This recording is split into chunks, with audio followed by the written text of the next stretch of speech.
Good morning Odisha. आज February 9 तारिख सोमवार 30 टी गुरुत्वपूर्ण न्यूज उपरे आसंतु नजर पकाइबा। आपण मानक भल पाइबा स्वरूप गोटे गोटे लाइक निश्चित भाव रखिदेवे, कहीं आपण गोटे लाइक आमको एनकरेज करिथाए। मालेशिया पाकिस्तान को टार्गेट कले मोदी कहले भारत मालेशिया मिलित भाव में करिवे आतंकवादर मुकाबिला। मालेशिया गस्तरे थिबा प्रधानमंत्री नरेंद्र मोदी रविवार थिला अंतिम तथा द्वितीय दिवस। एही अवसर में मोदी मालेशिया प्रधानमंत्री अनवर इब्राहिम सह एक मिलित प्रेस विवृत्ति में आतंकवाद को नहीं पाकिस्तान को टार्गेट करिसेंती। मोदी कहिसेंती जे भारत एवं मालेशिया मध्य संपर्क को आहुरी मजबूत करबा पई उभय देश अनेक गुरुत्वपूर्ण क्षेत्र में एकाठी काम करिवे। दुई देश विश्वास एवं सहभागिता उपर आधारित होई आगकू बढ़िबाकू योजना करुछंती। सेहिभଳି सुरक्षा क्षेत्र में भारत और मालेशिया मिलित भाव में आतंकवादर मुकाबिला करिवे। गुप्त सूचना आदान प्रदान एवं सामुद्रिक सुरक्षा को मजबूत करबा उपरे मध्य ध्यान देबे। एही क्षेत्र में शांति एवं स्थिरता बजाय रखिबा पई दुई देश प्रतिरक्षा सहयोग को आहुरी विस्तार करिवे। ओमान ने आईएनएस सुदर्शिनी भारतर सामुद्रिक ऐतिह्यर प्रदर्शन। भारतीय नौसेनार पालटना प्रशिक्षण जहाज आईएनएस सुदर्शिनी ओमान सलालाठारे एहार प्रथम पोर्ट कॉल संपन्न करिछि। प्रतिरक्षा मंत्रणालय अनुଯାयी एही गस्त भारत ओमान मध्य थिबा ऐतिहासिक सामुद्रिक संपर्क को दर्शाइबा सह उभय देशर नौसेना मध्य बंधुत्व को अधिक सुदृढ़ करिछि।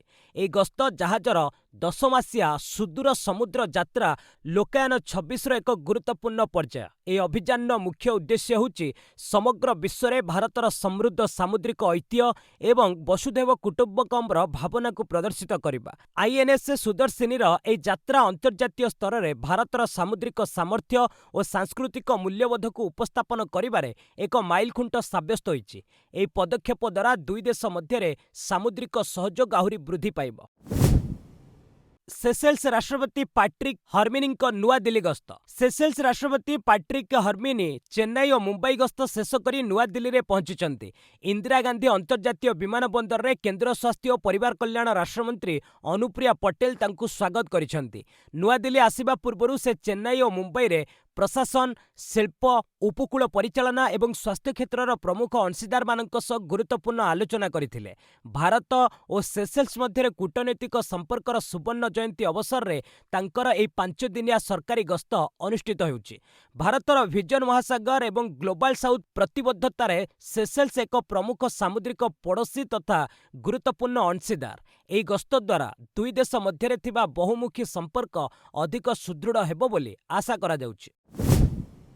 मालेशिया शिल्पपति सह प्रधानमंत्री आलोचना भारत में पुंजीनिवेश आह्वान। प्रधानमंत्री नरेंद्र मोदी रविवार मालेशियार 4 जन प्रमुख शिल्पपति सह आलोचना करी भारतीय विकास गाथा प्रति सेमानंकर आग्रह को प्रशंसा करिसेंती। एही बैठक में पेट्रोनास बरजय कॉर्पोरेशन, खजाना नेशनल एवं फाइसन इलेक्ट्रोनिक्स मुख्य माने शामिल थिले। आलोचना समय ग्रीन हाइड्रोजेन, अक्षय शक्ति, सेमीकंडक्टर एवं डिजिटल प्रजुक्ति विद्या भली क्षेत्र में सहयोग वृद्धि उपरे गुरुत्व दिया जायछि। प्रधानमंत्री भारत में व्यावसायिक अनुकूल परिवेश सृष्टि करबा पई निया जायतिबा विभिन्न संस्कारमूलक पदक्षेप संपर्क में सूचना देथिले। मालेशियार शिल्पपति माने भारतर आर्थिक रूपांतरण को प्रशंसा करबा सह एठारे पुंजीनिवेश वृद्धि एवं मिलित उद्योग प्रतिष्ठा पई गंभीर आग्रह प्रकाश करिसेंती। ट्रम्प को बोर्ड ऑफ पीस गाजा पुनर्गठन पर फेब्रुआरी 19 रे प्रथम बैठक। अमेरिका राष्ट्रपति डोनाल्ड ट्रम्प गाजार पुनर्गठन पर पांठि संग्रह लक्ष्य रे आसंता फेब्रुआरी 19 तारिख रे वाशिंगटन रे बोर्ड ऑफ पीस रा प्रथम बैठक आयोजन करबाकू योजना करुछंती। एही बैठक रे विश्वर विभिन्न नेता और गाजार शासन और सुरक्षा दायित्व रे थिबा कार्यनिर्वाही कमिटी शामिल हेबार कार्यक्रम रहिछि। ट्रम्प को नूतन बोर्ड केवल इस्राएल हमास युद्ध समाधान पाई नुहे बरं मिलित जातिसंघ को एड़ाई विश्वर विभिन्न संकटर समाधान करने एक माध्यम भावे लक्ष्य रखिछि। तेबे यूरोपर अनेक प्रमुख सहयोगी देश एही बोर्ड रे शामिल हेबाकू मना करि दैछन्ति। सेमाने एहाकू मिलित जातिसंघ सुरक्षा परिषदर एक प्रतिद्वंदी व्यवस्था भावे संदेह करुछन्ति। एही पदक्षेप द्वारा ट्रम्प द्वितीय विश्वयुद्ध परवर्ती अंतर्जातीय व्यवस्था परिवर्तन आनिबाकू चाहुतिबा जଣା पड़िछि। आसंता सप्ताह मैट्रिक और युक्त 2 परीक्षा प्रस्तुति जोरदार। ओडिशार आसंता फेब्रुआरी 18 तारिखରୁ ଯୁକ୍ତ 2 ଏବଂ 19 ତାରିଖରୁ ମ୍ୟାଟ୍ରିକ୍ ପରୀକ୍ଷା ଆରମ୍ଭ ହେବାକୁ ଯାଉଛି। ଏଥିପାଇଁ ରାଜ୍ୟ ସରକାର ପ୍ରସ୍ତୁତି ଚୂଡ଼ାନ୍ତ କରିଛନ୍ତି। ମୁଖ୍ୟ ଶାସନ ସଚିବ ଅନୁ ଗର୍ଗ ପରୀକ୍ଷା ପରିଚାଳନାର ସମୀକ୍ଷା କରି କୌଣସି ଅବହେଳା କଲେ ଓଡ଼ିଶା ପରୀକ୍ଷା ପରିଚାଳନା ଅଧିନିୟମ 1988 ଅନୁଯାୟୀ ଦୃଢ଼ କାର୍ଯ୍ୟାନୁଷ୍ଠାନ ପାଇଁ ଚେତାବନୀ ଦେଇଛନ୍ତି। ପ୍ରଶ୍ନପତ୍ର ଲିକ୍ ଏବଂ କପି ରୋକିବା ପାଇଁ ଏଥର ପ୍ରଶ୍ନପତ୍ରରେ କ୍ୟୁଆର୍ କୋଡ୍ ଏବଂ ୱାଟରମାର୍କ ବ୍ୟବହାର କରାଯିବ। ଏହା ସହ ପରୀକ୍ଷା କେନ୍ଦ୍ର ହବ୍ରେ ଏଆଇ କ୍ୟାମେରା ଲଗାଯିବ ବୋଲି ଗଣଶିକ୍ଷା ମନ୍ତ୍ରୀ ନିତ୍ୟାନନ୍ଦ ଗଣ୍ଡ ସୂଚନା ଦେଇଛନ୍ତି। ଚଳିତ ବର୍ଷ 4.16 ଲକ୍ଷରୁ ଅଧିକ ଯୁକ୍ତ 2 ଛାତ୍ରଛାତ୍ରୀ ଏବଂ 5.61 ଲକ୍ଷରୁ ଅଧିକ ମ୍ୟାଟ୍ରିକ୍ ପରୀକ୍ଷାର୍ଥୀ ପରୀକ୍ଷା ଦେବେ। ସ୍ୱଚ୍ଛ ଶୃଙ୍ଖଳିତ ପରୀକ୍ଷା ଏବଂ ଠିକ୍ ସମୟରେ ଫଳ ପ୍ରକାଶ କରିବା ସରକାରଙ୍କ ମୁଖ୍ୟ ଲକ୍ଷ୍ୟ ରହିଛି। ୱାଶିଂଟନ୍ ପୋଷ୍ଟର ସିଓ ୱିଲ୍ ଲୁଇସ୍ଙ୍କ ଇସ୍ତଫା। ପ୍ରତିଷ୍ଠିତ ଆମେରିକୀୟ ସମ୍ବାଦପତ୍ର ଦି ୱାଶିଂଟନ୍ ପୋଷ୍ଟର ପ୍ରକାଶକ ତଥା ସିଓ ୱିଲ୍ ଲୁଇସ୍ ନିଜ ପଦରୁ ଇସ୍ତଫା ଦେଇଛନ୍ତି। କମ୍ପାନୀରେ ବ୍ୟାପକ କର୍ମଚାରୀ ଛଟେଇ ଏବଂ ଆର୍ଥିକ ସଙ୍କଟ ମଧ୍ୟରେ ସେହି ପଦକ୍ଷେପ ନେଇଛନ୍ତି। ତାଙ୍କ ସ୍ଥାନରେ ସଂସ୍ଥାର ମୁଖ୍ୟ ଆର୍ଥିକ ଅଧିକାରୀ ଜେଫ୍ ଡିଓନୋଫ୍ରିଓ କାର୍ଯ୍ୟକାରୀ ସିଓ ଭାବେ ଦାୟିତ୍ୱ ଗ୍ରହଣ କରିବେ। ୱିଲ୍ ଲୁଇସ୍ଙ୍କ କାର୍ଯ୍ୟକାଳ ବେଶ୍ ବିବାଦୀୟ ରହିଥିଲା। ନିକଟରେ ସଂସ୍ଥାର ପ୍ରାୟ 1/3 କର୍ମଚାରୀଙ୍କୁ ଛଟେଇ କରାଯାଇଥିଲା, ଯାହାକୁ ନେଇ କର୍ମଚାରୀ ସଂଘ ତାଙ୍କ ଉପରେ କ୍ଷୋଭ ପ୍ରକାଶ କରିଥିଲେ। ଏଥିସହ ସମ୍ପାଦକୀୟ ନୀତିରେ ପରିବର୍ତ୍ତନ ଏବଂ ସବସ୍କ୍ରାଇବର ସଂଖ୍ୟା ହ୍ରାସ ଯୋଗୁଁ ସେ ସମାଲୋଚନାର ଶିକାର ହୋଇଥିଲେ। ସମ୍ବାଦପତ୍ରର ମାଲିକ ଜେଫ୍ ବେଜୋସ୍ ଏହି ନେତୃତ୍ୱ ପରିବର୍ତ୍ତନକୁ ସଂସ୍ଥାର ଭବିଷ୍ୟତ ପାଇଁ ଏକ ଅସାଧାରଣ ସୁଯୋଗ ବୋଲି ବର୍ଣ୍ଣନା କରିଛନ୍ତି। ଗୌରବ ଗୋଗୋଇଙ୍କ ପତ୍ନୀ ପାକିସ୍ତାନ ପାଇଁ ଗୁଇନ୍ଦାଗିରି କରିବା ମାମଲା କେନ୍ଦ୍ରକୁ ଫାଇଲ୍ ପଠାଇବ ଆସାମ। ଆସାମ କଂଗ୍ରେସ ମୁଖ୍ୟ ଗୌରବ ଗୋଗୋଇଙ୍କ ପତ୍ନୀଙ୍କ ପାକିସ୍ତାନ ଲିଙ୍କ୍ ମାମଲାକୁ କେନ୍ଦ୍ର ସରକାରଙ୍କ ନିକଟକୁ ପଠାଇବେ। ଶନିବାର ହୋଇଥିବା ଆସାମ କ୍ୟାବିନେଟ୍ ବୈଠକରେ ଏହି ନିଷ୍ପତ୍ତି ନିଆଯାଇଛି। ମୁଖ୍ୟମନ୍ତ୍ରୀ ହିମନ୍ତ ବିଶ୍ବ ଶର୍ମା ରବିବାର ସାମ୍ବାଦିକ ସମ୍ମିଳନୀ କରି ଏହି ସୂଚନା ଦେଇଛନ୍ତି। ଗୌରବଙ୍କ ପତ୍ନୀ ଏଲିଜାବେଥ କୋଲବର୍ନଙ୍କ ଓସିଆଇ ଭିସା ରଦ୍ଦ ପାଇଁ ମଧ୍ୟ ସରକାର ଦାବି କରିବେ, କାରଣ ତାଙ୍କ ଉପସ୍ଥିତି ଦେଶ ପାଇଁ ବିପଜ୍ଜନକ। ହିମନ୍ତ ବିଶ୍ବ ଶର୍ମା ଅଭିଯୋଗ କରିଛନ୍ତି ଯେ ଗୌରବ ଏବଂ ତାଙ୍କ ପତ୍ନୀ ପାକିସ୍ତାନୀ ଏଜେଣ୍ଟ ଅଲ୍ଲୀ ତୌକିର ଶେଖ୍ଙ୍କ ଅତି ନିକଟତର। ଏକ ପାକିସ୍ତାନୀ କମ୍ପାନୀ ଗୌରବଙ୍କ ପତ୍ନୀଙ୍କୁ ଚାକିରି ଦେଇଥିଲା, ପରେ ତାଙ୍କୁ ଭାରତ ଟ୍ରାନ୍ସଫର କରାଯାଇଥିଲା। ପରମାଣୁ ଆଲୋଚନା ୟୁରାନିୟମ୍ ସମୃଦ୍ଧିକରଣ ଅଧିକାର ଉପରେ ଇରାନର ଗୁରୁତ୍ୱ। ଆମେରିକା ସହ ପରମାଣୁ ଆଲୋଚନା ସଫଳ ହେବା ପାଇଁ ୟୁରାନିୟମ୍ ସମୃଦ୍ଧିକରଣ କ୍ଷେତ୍ରରେ ଇରାନର ଅଧିକାରକୁ ସ୍ୱୀକୃତି ମିଳିବା ଜରୁରୀ ବୋଲି ବୈଦେଶିକ ମନ୍ତ୍ରୀ ଆବ୍ବାସ ଆରାକଚି କହିଛନ୍ତି। ଓମାନରେ ଅନୁଷ୍ଠିତ ପରୋକ୍ଷ ଆଲୋଚନା ପରେ ସେ ସ୍ପଷ୍ଟ କରିଛନ୍ତି ଯେ ଇରାନ କେବେ ହେଲେ ଶୂନ୍ୟ ସମୃଦ୍ଧିକରଣ ପ୍ରସ୍ତାବକୁ ଗ୍ରହଣ କରିବ ନାହିଁ। ଇରାନ ନିଜ ମାଟିରେ ଶାନ୍ତିପୂର୍ଣ୍ଣ ଉଦ୍ଦେଶ୍ୟରେ ୟୁରାନିୟମ୍ ସମୃଦ୍ଧ କରିବାକୁ ଚାହୁଁଥିବା ବେଳେ ଏହାର ସ୍ତର ଏବଂ ଶୁଦ୍ଧତା ଉପରେ ଆଲୋଚନା ପାଇଁ ପ୍ରସ୍ତୁତ ଅଛି। ଏଥିସହ ଆମେରିକା ଆର୍ଥିକ କଟକଣା ହଟାଇବା ଏବଂ ସାମରିକ ଉତ୍ତେଜନା ହ୍ରାସ କରିବାକୁ ଇରାନ ଦାବି କରିଛି। ତେବେ ଇରାନର କ୍ଷେପଣାସ୍ତ୍ର କାର୍ଯ୍ୟକ୍ରମ ଏହି ଆଲୋଚନାର ଅଂଶ ହେବ ନାହିଁ ବୋଲି ମନ୍ତ୍ରୀ ସ୍ପଷ୍ଟ କରିଛନ୍ତି। ରାଷ୍ଟ୍ରପତି ମାସୁଦ ପେଜେସ୍କିଆନ୍ ଏହି ଆଲୋଚନାକୁ ଏକ ପଦକ୍ଷେପ ଆଗକୁ ବୋଲି ବର୍ଣ୍ଣନା କରିବା ସହ ଇରାନର ପରମାଣୁ ଅଧିକାରକୁ ସମ୍ମାନ ଦେବାକୁ ଆହ୍ୱାନ ଦେଇଛନ୍ତି। ବାଂଲାଦେଶ ରାଜନୀତିରୁ ମହିଳା ନେତୃତ୍ୱ ଗାୟବ, ଏକ ନୂଆ ସଙ୍କଟ। ବାଂଲାଦେଶରେ ଆସନ୍ତା ଫେବ୍ରୁଆରୀ 12 ତାରିଖରେ ହେବାକୁ ଥିବା ନିର୍ବାଚନରେ ଏକ ଆଶ୍ଚର୍ଯ୍ୟଜନକ ଚିତ୍ର ଦେଖିବାକୁ ମିଳିଛି। ଦୀର୍ଘ 30 ବର୍ଷରୁ ଅଧିକ ସମୟ ଧରି ଦୁଇ ଶକ୍ତିଶାଳୀ ମହିଳା ନେତ୍ରୀଙ୍କ ଦ୍ୱାରା ଶାସିତ ହୋଇଥିବା ଏହି ଦେଶର ରାଜନୈତିକ ମଇଦାନ ଏବେ ମହିଳା ଶୂନ୍ୟ ମନେ ହେଉଛି। ପୂର୍ବତନ ପ୍ରଧାନମନ୍ତ୍ରୀ ଖାଲେଦା ଜିଆଙ୍କ ପରଲୋକ ଏବଂ ଶେଖ୍ ହସିନା ନିର୍ବାସନରେ ଥିବାବେଳେ ରାଜନୀତିରେ ମହିଳାଙ୍କ ଅଂଶଗ୍ରହଣ ରେକର୍ଡ ସ୍ତରକୁ ଖସି ଆସିଛି। ଚଳିତ ନିର୍ବାଚନରେ 300ଟି ସଂସଦୀୟ ଆସନ ପାଇଁ ଲଢୁଥିବା 1981 ଜଣ ପ୍ରାର୍ଥୀଙ୍କ ମଧ୍ୟରୁ ମାତ୍ର 76 ଜଣ ମହିଳା ଅଛନ୍ତି। ମହମ୍ମଦ ୟୁନୁସଙ୍କ ଅନ୍ତରୀଣ ସରକାର ସମୟରେ ବଢୁଥିବା କଟ୍ଟରପନ୍ଥୀଙ୍କ ପ୍ରଭାବ ଓ ଧମକ ଯୋଗୁଁ ମହିଳାମାନେ ନିର୍ବାଚନରୁ ଦୂରେଇ ରହୁଥିବା କୁହାଯାଉଛି। ଜମାତ ଇ ଇସ୍ଲାମୀ ଭଳି ଦଳ ଜଣେ ହେଲେ ମହିଳାଙ୍କୁ ଟିକେଟ୍ ଦେଇନାହାନ୍ତି। ବିଜେପି ରାଷ୍ଟ୍ରୀୟ ସଭାପତି ନିତିନ ନବୀନଙ୍କୁ ମିଳିଲା ଟାଇପ୍ 8 ବଙ୍ଗଳା। ଭାରତୀୟ ଜନତା ପାର୍ଟିର ନବନିଯୁକ୍ତ ରାଷ୍ଟ୍ରୀୟ ଅଧ୍ୟକ୍ଷ ନିତିନ ନବୀନଙ୍କୁ ଟାଇପ୍ 8 ସରକାରୀ ବଙ୍ଗଳା ଆବଣ୍ଟିତ କରାଯାଇଛି। ଜାତୀୟ ରାଜଧାନୀ ଦିଲ୍ଲୀର 1 ମୋତିଲାଲ ନେହେରୁ ମାର୍ଗରେ ଏହି ସରକାରୀ ବାସଭବନ କେନ୍ଦ୍ର ସରକାରଙ୍କ ପକ୍ଷରୁ ଯୋଗାଇ ଦିଆଯାଇଛି। ଏହି ଟାଇପ୍ 8 ବଙ୍ଗଳାଗୁଡ଼ିକ ଭାରତରେ ସରକାରୀ ବାସଗୃହର ସର୍ବୋଚ୍ଚ ଏବଂ ସବୁଠାରୁ ମର୍ଯ୍ୟାଦାଜନକ ଶ୍ରେଣୀରେ ଆସିଥାଏ। ଏହି ବଙ୍ଗଳାଗୁଡ଼ିକ କ୍ୟାବିନେଟ୍ ମନ୍ତ୍ରୀ, ସୁପ୍ରିମକୋର୍ଟ ବିଚାରପତି, ପୂର୍ବତନ ପ୍ରଧାନମନ୍ତ୍ରୀ ଏବଂ ଜାତୀୟ ରାଜନୈତିକ ଦଳର ସଭାପତିଙ୍କ ପାଇଁ ସଂରକ୍ଷିତ ରହିଥାଏ। ବଙ୍ଗଳାଗୁଡ଼ିକ ସାଧାରଣତଃ 8000ରୁ 9000 ବର୍ଗଫୁଟର ହୋଇଥାଏ, ଯେଉଁଥିରେ 5ରୁ 6ଟି ଶୟନ କକ୍ଷ, ଏକ ବଡ଼ ଡ୍ରଇଂ ରୁମ୍, ଏକ ଷ୍ଟଡି ରୁମ୍, ଏକ ଡାଇନିଂ ରୁମ୍ ଏବଂ ଗୋଟିଏ ଅତ୍ୟାଧୁନିକ ରୋଷେଇ ଘର ସମେତ 8ରୁ ଅଧିକ କୋଠରୀ ଏହି ବଙ୍ଗଳାରେ ରହିଥାଏ। ଶିମିଳିପାଳରେ ହାଡ଼ଭଙ୍ଗା ଶୀତ 1 ଡିଗ୍ରୀକୁ ଖସିଲା ପାରଦ। ରାଜ୍ୟର ଅନ୍ୟାନ୍ୟ ସ୍ଥାନରେ ଧୀରେ ଧୀରେ ଗ୍ରୀଷ୍ମର ପ୍ରଭାବ ବଢ଼ୁଥିବା ବେଳେ ମୟୂରଭଞ୍ଜର ଶିମିଳିପାଳ ଅଭୟାରଣ୍ୟରେ ପ୍ରବଳ ଶୀତ ଅନୁଭୂତ ହେଉଛି। ଶିମିଳିପାଳର ଉପର ବାରକାମୁଡ଼ା ଅଞ୍ଚଳରେ ସର୍ବନିମ୍ନ ତାପମାତ୍ରା 1 ଡିଗ୍ରୀ ସେଲ୍ସିୟସକୁ ଖସି ଆସିଛି। ଏହି ଅଭୟାରଣ୍ୟର ଅନ୍ୟାନ୍ୟ ସ୍ଥାନଗୁଡ଼ିକରେ ମଧ୍ୟ ପାରଦ ଯଥେଷ୍ଟ ହ୍ରାସ ପାଇଛି। ସୂଚନା ଅନୁଯାୟୀ ଚହଲାରେ 5 ଡିଗ୍ରୀ, ଗୁଡୁଗୁଡିଆରେ 8 ଡିଗ୍ରୀ, ନଅଣା ଏବଂ ବରେହିପାଣିରେ 9 ଡିଗ୍ରୀ ତାପମାତ୍ରା ରେକର୍ଡ କରାଯାଇଛି। ସେହିପରି ରାମତୀର୍ଥରେ 13 ଡିଗ୍ରୀ ଓ କିଆଝରି ଓ ସାତକୋଶିଆରେ ତାପମାତ୍ରା 14 ଡିଗ୍ରୀ ରହିଛି। ଶୀତଲହରୀ ଯୋଗୁଁ ସମଗ୍ର ଅଞ୍ଚଳରେ ଜାଡ଼ ବଢ଼ିଥିବା ବେଳେ ଏହା ଚଳିତ ସିଜନର ସର୍ବନିମ୍ନ ତାପମାତ୍ରା। ଅକାଳରେ ଏଭଳି ପାରଦ ହ୍ରାସ ସ୍ଥାନୀୟ ବାସିନ୍ଦା ଓ ପର୍ଯ୍ୟଟକଙ୍କୁ ଆଶ୍ଚର୍ଯ୍ୟ କରିଛି। ଏହି ଶୀତଲହରୀ ସମଗ୍ର ଶିମିଳିପାଳ ଅଞ୍ଚଳକୁ କବଳିତ କରି ରଖିଛି। ଆମେରିକୀୟ ଟିଭି ଆଙ୍କର ସାଭାନାଙ୍କ ମାଙ୍କୁ ଅପହରଣ ତଦନ୍ତ ଆରମ୍ଭ କଲା ଏଫ୍ବିଆଇ। ଆମେରିକାର ପ୍ରସିଦ୍ଧ ଟିଭି ଆଙ୍କର ସାଭାନା ଗୁଥରିଙ୍କ ମା ନାନ୍ସିଙ୍କୁ ଅପହରଣ କରାଯାଇଛି। ନାନ୍ସି ଗତ 7 ଦିନ ହେବ ନିଖୋଜ ରହିଛନ୍ତି। ଏହି ଘଟଣା ସମଗ୍ର ଆମେରିକା ଏବଂ ବିଶ୍ୱରେ ହଇଚଇ ସୃଷ୍ଟି କରିଛି। ମାଙ୍କ ଅପହରଣକୁ ନେଇ ବ୍ୟସ୍ତ ବିବ୍ରତ ହୋଇପଡ଼ିଥିବା ସାଭାନା ଅପହରଣକାରୀଙ୍କ ଉଦ୍ଦେଶ୍ୟରେ ଏକ ଭିଡିଓ ବାର୍ତ୍ତା ଜାରି କରିଛନ୍ତି, ଯେଉଁଥିରେ ସେ ତାଙ୍କ ମାଙ୍କୁ ସୁରକ୍ଷିତ ଭାବେ ଫେରାଇ ଦେବାକୁ ଅପହରଣକର୍ତ୍ତାଙ୍କୁ ଅନୁରୋଧ କରିଛନ୍ତି। ଏପରିକି ପ୍ରତିବଦଳରେ ଅର୍ଥ ଦେବାକୁ ରାଜି ଥିବା ସାଭାନା ଏହି ଭିଡିଓରେ କହୁଥିବା ଦେଖିବାକୁ ମିଳିଛି। ଏହି ମାମଲାରେ ଆମେରିକାର ତଦନ୍ତକାରୀ ଏଜେନ୍ସି ଏଫ୍ବିଆଇ ତଦନ୍ତ ଚଳାଇଛି। ଅଧିକାରୀମାନେ କହିଛନ୍ତି ଯେ ଗମ୍ଭୀରତାର ସହ ଘଟଣାର ତଦନ୍ତ କରାଯାଉଛି। ତଦନ୍ତ ଚାଲିଥିବାରୁ ଏଫ୍ବିଆଇ ପକ୍ଷରୁ ଅଧିକ ବିବରଣୀ ପ୍ରଦାନ କରାଯାଇନାହିଁ।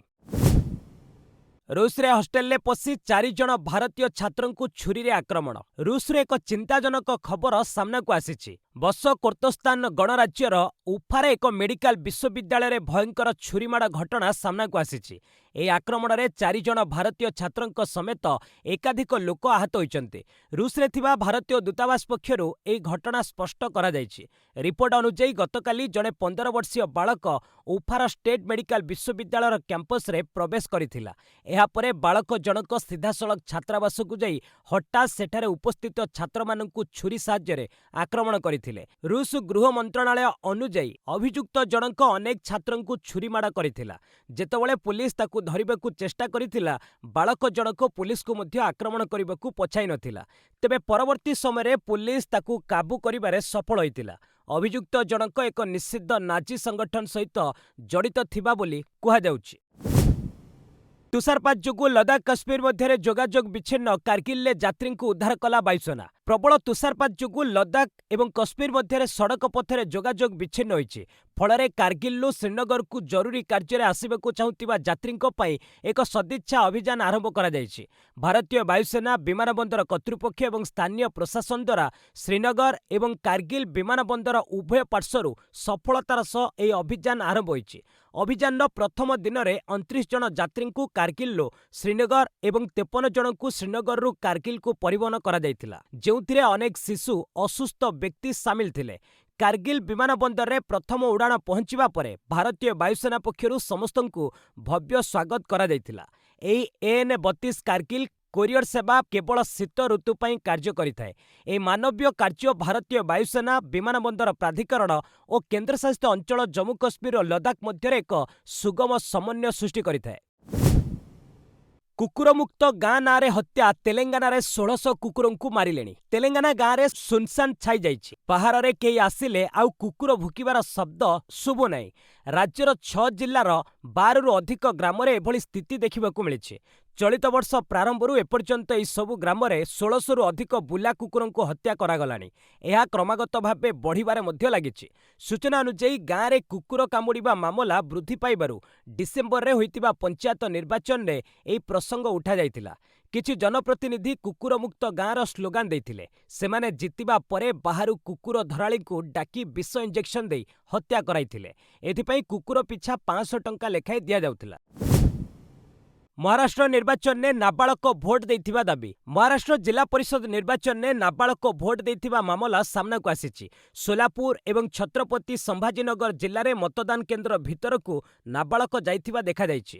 ରିପୋର୍ଟ ଅନୁଯାୟୀ ସୋଲାପୁର ଜିଲ୍ଲାର ଅକୁଲୁଜସ୍ଥିତ ଯଶବନ୍ତ ନଗର ମତଦାନ କେନ୍ଦ୍ରରେ ପ୍ରାର୍ଥୀ ଅର୍ଜୁନ ସିଂ ମୋହିତେ ପାଟିଲ ନିଜ 14 ବର୍ଷର ପୁଅକୁ ମତଦାନ କେନ୍ଦ୍ରକୁ ନେଇଯାଇଥିଲେ। ତାଙ୍କ ପୁଅ ମଧ୍ୟ ଇଭିଏମ୍ ବଟନ ଦବାଇଥିବା ଅଭିଯୋଗ ହୋଇଛି।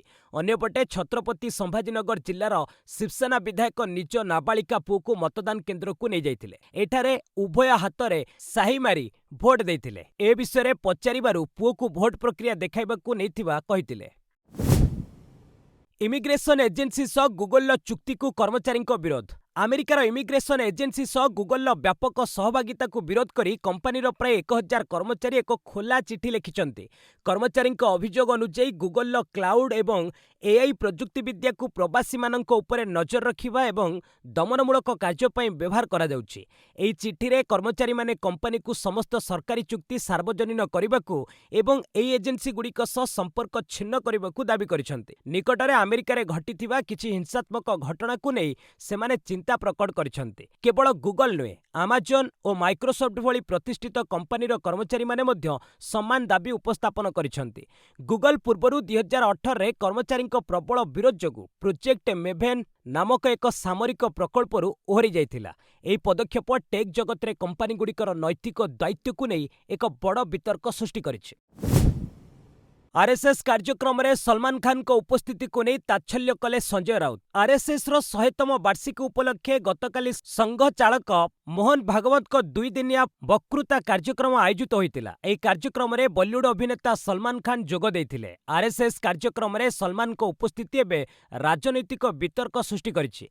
शिवसेना यूबीटी नेता तथा राज्यसभा सांसद संजय राउत एही कार्यक्रम को तीव्र समालोचना करिसंति। एथिसह संजय सीधासळख संघर मुख्य मोहन भागवत को प्रश्न करथिले जे आरएसएस मंच समस्त मुस्लिम को पई खोला अछि कि ना केवल सलमान को परी बड़ अभिनेता और सेलिब्रिटी को पई सीमित रहिछि।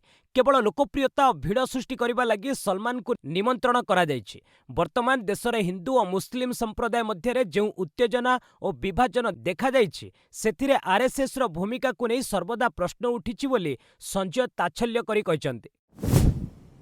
कर्नाटक रे तालीम विमान दुर्घटनाग्रस्त पायलट और प्रशिक्षार्थी आहत। कर्नाटकर बिजपुरा जिला बालेश्वर अंचल रे रविवार एक तालीम विमान दुर्घटनाग्रस्त होइछि। एही दुर्घटना रे विमानर कैप्टेन कुणाल माल्होत्रा और प्रशिक्षार्थी गौतम शंकर आहत होइछन्ति। रेडबार्ड एकाडेमी रो एई 2 सीट विशिष्ट विमानटी कलबुर्गीरू बेलगावी अभिमुखे जाउथिला। सूचना अनुसार विमानटी एक चाष जमी रे मुह माड़ी होई पड़ीजिबा सह ओलटी पड़िथिला। तेबे दुर्घटना घटिबा पूर्वरु उभय पायलट और प्रशिक्षार्थी विमानरू बाहरी जाइथिबारु एक बड़ विपदरू अल्पके बर्ती जाइछन्ति। नुआ आयकर नियम चिठा प्रस्ताव जारी नियम संख्या 333 को ह्रास। आयकर विभाग पक्षर नुआ आयकर नियम 2026 रो चिठा प्रस्ताव जारी करा जाइछि। एही नुआ नियम आसंता आर्थिक वर्ष अर्थात एप्रिल 1 रु कार्यकारी हेबो। टिकस दाखल प्रक्रिया को सरल करिबा एवं साधारण करदातांको पई नियम को सहज करिबा एहार उद्देश्य। चिठा प्रस्ताव रे नियम एवं फॉर्म संख्या मध्य ह्रास कर दिया जाइछि। एपर्यंत लागि होइतिबा आयकर नियम 1962 रे मोट 511 नियम एवं 399 फॉर्म थिला। नुआरे एहाकु ह्रास करी 333 नियम एवं 190 फॉर्म कर दिया जाइछि। आवश्यकता नथिबा नियम गुड़िकु विभाग हटाई दैछि। आउ किछि नियम को अन्य सह विलय कर दिया जाइछि। एहा द्वारा टिकस व्यवस्थार जटिलता ह्रास पाइबो। स्कूल पिलांको पई 1 कोटी अधिक बायोमेट्रिक अपडेट संपूर्ण कला यूआईडीएआई। भारतीय विशिष्ट परिचय प्राधिकरण स्कूल पिलांको पई 1 कोटी अधिक बाध्यतामूलक बायोमेट्रिक अपडेट सफलतार सह संपूर्ण करिछि। इलेक्ट्रोनिक्स एवं सूचना प्रजुक्ति मंत्रणालय अनुଯାयी यूआईडीएआई आंचलिक कार्यालय एवं राज्य शिक्षा विभाग गुड़िक मिशन मोड रे कार्य करी मात्र 5 मास मध्य 83,000 स्कूल ले एथिपई स्वतंत्र कैंप आयोजन करथिले। एही सेवा को सबु पिलांक निकट रे पहुंचाइबा पई यूआईडीएआई 7 रु 15 वर्ष वयस्क शिशुंक पई शुल्क छाड़ करिछि। एही सुविधा 1 अक्टोबर 2025 रु चलित वर्ष 30 सेप्टेम्बर पर्यंत प्रदान करा जाउछि। नुआ आयकर नियम पई परामर्श लोडिला सीबीडीटी। केंद्र प्रत्यक्ष टिकस बोर्ड आयकर अधिनियम 2025 संबंधी प्रस्तावित नियम और फॉर्म उपरे अंशीदार मानक ठारू परामर्श लोडिछन्ति। ए नूतन आयकर आईन चलित वर्ष एप्रिल 1 तारिख रु कार्यकारी हेबो। गत अगस्ट मासरे एहाकु राष्ट्रपतिଙ୍କ अनुमोदन मिली सारिछि। अर्थ मंत्रणालय अनुसार एही प्रस्तावित नियम गुड़िक incometaxindia.gov.in वेबसाइट रे उपलब्ध अछि। नियम गुड़िकर भाषा सरल करिबा, आईनगत विवाद बा मामला ह्रास करिबा, अनुपालन बोझ कमाइबा एवं अदरकारी नियम बा फॉर्म गुड़िकु चिन्हट करिबा पई ए मतामत लोड़ा जाइछि। चूड़ांत विज्ञप्ति प्रकाश पाइबा पूर्वरु अंशीदार माने सेमानंकर मूल्यवान परामर्श देई पारिबे। केरळକୁ हराई अष्टम थर लगी संतोष ट्रॉफी जितिला सर्विसेस। भारतीय घरोई फुटबॉलर अन्यतम सम्मानजनक संतोष ट्रॉफीर 79तम संस्करण रविवार उद्यापित हो जाइछि। आसामर धाकुआखाना स्टाडियम रे अनुष्ठित फाइनाल रे सर्विसेस 1-0 गोल ले केरल को परास्त करी चैंपियन होइछि। निर्धारित समय 90 मिनिट मध्य उभय दल केही काहारी को गोल दे पारि नथिले। एहा परे इंजुरी टाइम रे अभिषेक पावर को गोल बल सर्विसेस 1-0 अग्रणी रही शेष में विजयी होइतिला। एथिसह सर्विसेस दल अष्टम थर लगी ए सम्मानजनक टूर्नामेंट रे टाइटल हासिल करिबारे सफल होइछि। एशिया शूटिंग चैंपियनशिप अर्जुन और एला भेनिल को विश्व रेकर्ड सह स्वर्ण विजय। नुआ दिल्ली रे अनुष्ठित एशिया राइफल पिस्तल चैंपियनशिप 2026 रे भारतीय शूटर अर्जुन बाबुता एवं एला भेनिल भालारिभान इतिहास रचिछंती। 10 मीटर एयर राइफल मिश्रित दल विभाग रे एई जोड़ी 505 पॉइंट स्वर्ण पदक जितिबा सहित नूतन विश्व रेकर्ड एवं चैंपियनशिप रेकर्ड स्थापन करिसंती। एई भारतीय जोड़ी गत मासरे जर्मनी द्वारा स्थापित 502.7 पॉइंटर पूर्व विश्व रेकर्ड को भांगी निजर एशिया टाइटल बजाय रखिछंती। प्रतियोगितार दक्षिण कोरियार जोड़ी 501 पॉइंट्स रौप्य पदक एवं जापान ब्रोंज पदक हासिल करिसंती। एई चमत्कार सफलता द्वारा अर्जुन और एला भेनिल विश्व स्तर में भारतर गौरव वृद्धि करिसंती। प्रथम थर लगी रणजी सेमी रे उत्तराखंड। रणजी ट्रॉफी इतिहास रे उत्तराखंड प्रथम थर लगी सेमीफाइनाल को योग्यता अर्जन करिछि। जामशेदपुर रे अनुष्ठित चलित रणजी ट्रॉफीर प्रथम क्वार्टर फाइनाल रे उत्तराखंड एक इनिंग्स और 6 रन ने घरे झारखंड को परास्त करिथिला। विराट सिंह को नेतृत्वाधीन झारखंड प्रथम पाली रे 235 रन करी ऑल आउट होइतिला। जवाब रे उत्तराखंड 371 रन ने सीमित रहितिला। एहा परे 136 रन पछरे थाई द्वितीय पाली आरंभ करिथिबा घरे जामशेदपुर रविवार तृतीय दिवस रे 130 रन करी द्वितीय पाली रे ऑल आउट हो जाइतिला। मयंक मिश्र 5टी और अभय नेगी 4टी विकेट नहीं उत्तराखंड को ऐतिहासिक विजय भेटी देइथिले। जातीय सीनियर महिला दिनिकिया सरितांक शतकरे ओडिशार क्रमागत विजय। बीसीसीआई आनुकूल्य रे राजकोट रे चलिथिबा जातीय सीनियर महिला दिनिकिया टूर्नामेंट रे ओडिशा क्रमागत द्वितीय विजय हासिल करिछि। रविवार अनुष्ठित मैच रे ओडिशा दल 106 रन ने आसाम को परास्त करिछि। सरिता मेहर 100 रन शतकीय पाଳି खेली ओडिशा को जिताइबारे प्रमुख भूमिका ग्रहण करथिले। सेहिभଳି अधिनायिका सुश्री दिव्यदर्शिनी 65 बॉल 85 रन अपराजित द्रुत पाଳି खेलिथिले। फଳରେ प्रथमे बैटिंग करिथिबा ओडिशा 50 ओभर रे 4 विकेट रे 278 रन संग्रह करिथिला। जवाब रे आसाम 47.5 ओभर रे 172 रन ने ऑल आउट हो जाइथिला। विजयी ओडिशा पक्षरु शुभ्र निर्घरिणी स्वाई 3 और तरना प्रधान को 2टी विकेट मिलिथिला। सरिता मैचर श्रेष्ठ खेलाड़ी बाबद को 10,000 टंका पुरस्कार पाइथिले। पूर्वरु प्रथम मैच रे 35 रन ने मध्य प्रदेश को हराइथिला। टी20 विश्वकप रोमांचकर मैच रे नेपाल को 4 रन ने हराइला इंग्लैंड। मुंबईर वांखेड़े स्टाडियम रे अनुष्ठित टी20 विश्वकप एक ग्रुप पर्याय मैच रे इंग्लैंड नेपाल को 4 रन ने परास्त करिछि। टॉस जीति प्रथमे बैटिंग करिथिबा इंग्लैंड जैकब बेथेल 55 और हैरी ब्रुक 53 दमदार अर्धशतक बल 20 ओभर रे 7 विकेट हराई 184 रन संग्रह करिथिला। नेपाल पक्षरु दीपेंद्र सिंह एरी एवं नंदन यादव 2टी लेखाएं विकेट नैथिले। 185 रन लक्ष्य नहीं पड़िया को ओह्लाइथिबा नेपाल दल शेष पर्याय संघर्ष करी 6 विकेट हराई 180 रन करने सक्षम होइतिला। दल पक्षरु दीपेंद्र सिंह एरी सर्वाधिक 44 रन करिथिबा बेले लोकेश बाम 39 रन करी अपराजित रहिथिले। इंग्लैंड पक्षरु लियाम डसन सर्वाधिक 2टी विकेट अख्तियार करथिले। अल्पके विजयरु वंचित होइतिले मध्य नेपालर लढुआ बैटिंग प्रशंसा साउंटिछि। ए विजय सह इंग्लैंड टूर्नामेंट रे एक शुभारंभ करिछि। टी20 विश्वकप शेफर्ड को विस्फोरक बैटिंग न्यूजीलैंड विजय अभियान। टीम शेफर्ड को विस्फोरक अर्धशतक बल 5 विकेट रे अफगानिस्तान को परास्त करी न्यूजीलैंड चलित टी20 विश्वकप रे अभियान आरंभ करिछि। रविवार चेन्नईर एम चिदम्बरम स्टाडियम रे ग्रुप डी रो मैच खेला जाइथिला। मैच रे टॉस जीति बैटिंग करिथिबा अफगानिस्तान 6 विकेट रे 182 रन संग्रह करिथिला। दल पक्षरु गुलाबदीन नाइब 35 बॉल 63 रन द्रुत पाଳି खेलिथिले। सफल बोलर भाबे न्यूजीलैंडर लोकी फर्गुसन को 2टी विकेट मिलिथिला। जवाब रे न्यूजीलैंड 17.5 ओभर रे 5 विकेट हराई लक्ष्य हासिल करि नैथिला।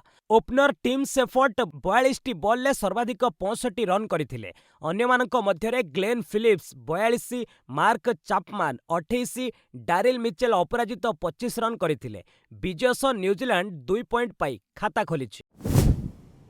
आरएसएस शताब्दी वर्ष समारोह सामिल हेले बॉलीवुड अनेक प्रमुख व्यक्तित्व। मुंबई रे आयोजित राष्ट्रीय स्वयंसेवक संघर शताब्दी वर्ष समारोह भारतीय चलचित्र और संगीत जगतर अनेक प्रतिष्ठित व्यक्तित्व जोगदे संघर यात्रा को प्रशंसा करिसेंती। एही कार्यक्रम रे निर्देशक करण जोहर, अभिनेत्री शिल्पा शेट्टी, संगीत निर्देशक प्रीतम मधुर भंडारकर, अभिनेता रवि दुबे प्रमुख सामिल होइतिले। संघ मुख्य मोहन भागवत को भाषण को करण जोहर प्रेरणादायी बोली वर्णना करथिबा बेले शिल्पा शेट्टी तांकर देशप्रेम प्रतिबद्धता को प्रशंसा करथिले। मधुर भंडारकर कहिसंती जे आलोचना माध्यम रे संघर आदर्श, संस्कृति एवं ऐतिह्य संपर्क में अनेक नूतन तथ्य जानिबाकू मिलिछि। संघर 100 वर्ष पूर्ति अवसर रे देश गठन रे एहार अवदान को सबु स्तर रे स्वीकृति मिलुछि। सारा देश रे एही परि विभिन्न कार्यक्रम जरिया रे संघर सामाजिक अभियान को प्रोत्साहित करा जाउछि। बस आज पई एट रखिबा, पुणी ने आसीबी लेटेस्ट अपडेट। से पर्यंत विदाय नउछि। जय हिंद, जय भारत।